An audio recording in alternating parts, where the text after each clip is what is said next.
Vibrant, bustling Phnom Penh is the heartbeat of Cambodia. This sprawling capital, spread out beside the banks of both the Tonle Sap and Mekong rivers, is a city of wide central boulevards and skinny back alleys where modern and old collide.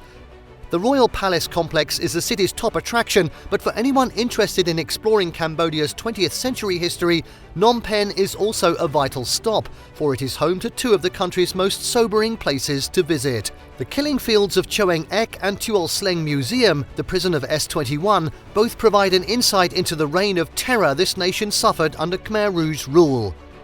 In this video, we're going to be taking a look at the top 10 rated attractions and things to do in Phnom Penh. Before we begin, make sure to subscribe to our YouTube channel for more awesome travel guides, and make sure you hit the notification bell so that you know when we publish a new video.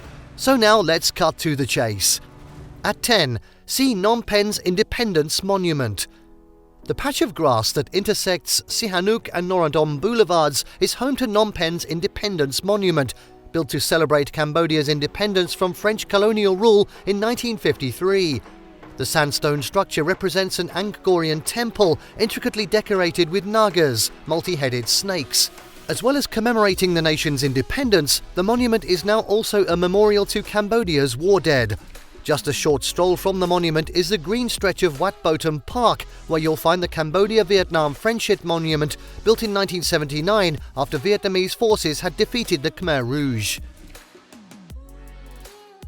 Next up at 9, experience the Thmei shopping scene. The distinctive domed building that holds the central Thmei market was built in 1937 in Art Deco style and dominates Phnom Penh's central city. There are excellent opportunities for soaking up a slice of local life here, with the market's huge array of local produce on display and plenty of hustle and bustle. Everything is sold here, from fresh fruit and vegetables to jewellery and clothing, and the market is abuzz with energy from early in the morning to early evening. It's a great place for an aimless wander, and keen photographers will find plenty of colourful scenes to capture.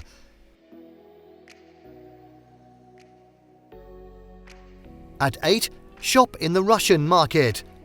Phnom Penh's chaotic and lively Russian market hums with local life and produces some great shopping opportunities as well. You'll find everything here from tacky souvenirs, much made in neighbouring Thailand rather than locally produced, to beautifully made local wooden handicrafts and Cambodian silks, along with bundles of stalls selling exceedingly cheap clothing. This is not the place to come for some midday browsing, as temperatures skyrocket within the market, so aim for an early morning visit. The market opens for business at 6 a.m. This is also just the place to put your haggling hat on and try out your bargaining skills. The market's real name is Psar Tuol Tompong, but earned its moniker due to the number of Russian foreign residents of Phnom Penh who used to shop here. Next up at 7, see the Stupas of Wat Ounalom. The most important temple complex in Cambodia, Wat Ounalom, is the headquarters of Buddhism in the country. A stupa within the complex contains one of the Buddha's eyebrow hairs. The Wat was first situated here in 1443, and although it suffered considerable damage during the Khmer Rouge era, with many of its statues and religious iconography destroyed, it is thriving again today. Of particular note for visitors is a beautiful Buddha statue in the main building's 3rd floor that has been reassembled after being smashed to pieces by the Khmer Rouge, and a statue commemorating Huat Tat, the 4th patriarch, who was murdered by Pol Pot on the 2nd floor.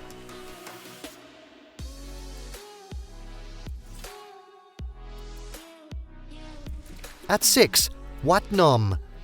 Phnom Penh is decidedly flat. The only rise in the landscape here is a 27-metre high hillock that is home to the temple of Wat Phnom. The first religious building on this spot is thought to have been constructed in the 14th century and has been rebuilt several times, with the current main temple sanctuary dating from 1926. This is one of the city's most important Buddhist temples and is often bustling with locals leaving offerings here and praying at the various shrines that surround the main sanctuary.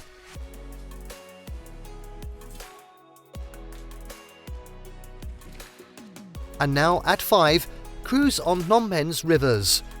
Phnom Penh is a riverine town, and one of the most relaxing ways to go sightseeing in the city is to take to the water.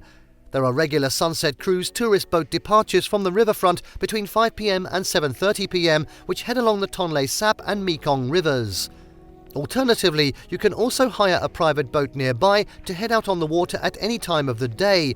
You'll want to put your bargaining hat on though if you like to hire a private boat. This is a great way to get away from the bustling motorbike-clogged streets for an hour and soak up the gentler pace of local river life. Next up, at 4, view Tuol Sleng Museum. It was here, in the Khmer Rouge security prison S21, that some of the regime's worst torture atrocities were carried out. More than 17,000 people passed through these gates between 1975 and 1978, accused of betraying the revolution in some way. Nearly all prisoners brought here were once themselves members of the Khmer Rouge who were turned on during one of the regime's many internal purges. The visiting experience is made ever more visceral by the displayed photographic evidence hanging on the walls of the sparse cells next to empty beds. S21 was exceedingly well managed by Comrade Duch, the head of the prison, who made sure that extensive records were kept. As the prison was hastily abandoned when the Vietnamese took Phnom Penh in 1979, the detailed notes and photographs have survived.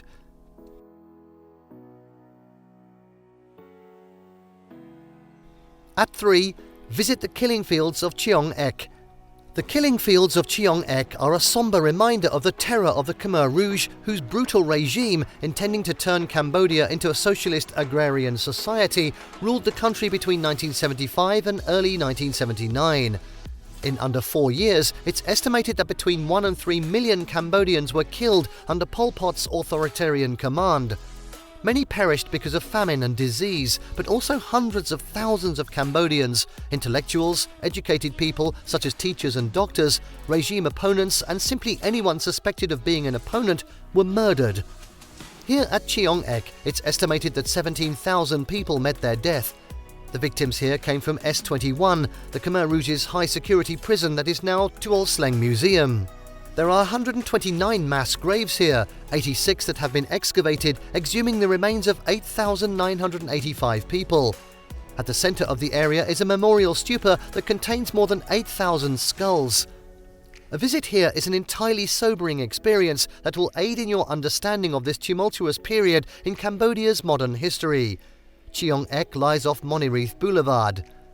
If you want to truly understand what happened here and the horrors of the Khmer Rouge regime, the Killing Field and the Tuol Sleng Genocide Museum S21 tour can help.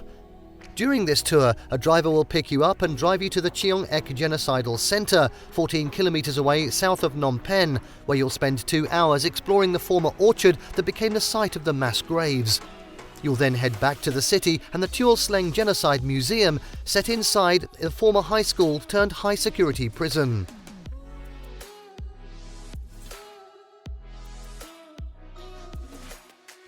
And now at 2, see the exhibits inside the Cambodia National Museum. The traditional Khmer building that houses the National Collection was built in 1920. Inside, the dazzling array of ancient Khmer artistry with more than 1,800 objects on display is a must-visit for anyone with an interest in Cambodian history. The major highlights of the museum galleries are the Vishnu head excavated near the vast temple complex of Angkor Wat, the incredible Angkorian collection with statues from the temples of Koh Ker and Angkor Thom, and the large exhibit of pre-Angkorian artifacts that trace Cambodia's Funan and Chenla periods. And finally, at 1, admire the architecture of the Royal Palace. The highlight of Phnom Penh is the beautiful Royal Palace, the seat and residence of Cambodia's royal family since the 1860s. The spired roof pavilions of the complex are an excellent example of classic Khmer architecture. Both the throne hall area and the silver pagoda, set within manicured gardens, are open to the public for visiting. The throne hall was built in 1917, replacing an earlier wooden structure. The silver pagoda is famed for being the home of the Emerald Buddha statue and a mammoth 90-kilogram gold Buddha statue studded with thousands of diamonds. The silver pagoda escaped the brutal destruction of the Khmer Rouge reign and so still contains some beautiful artifacts. The interior ceiling mural depicts the Cambodian epic poem, the Rimka, which is based on the story of the Indian Ramayana. And there you have the top 10 rated attractions and things to do in Phnom Penh. Did you like what you saw? Let us know in the comments down below. Share this video with your friends and don't forget to subscribe to our channel for more fantastic travel guides. See you next time.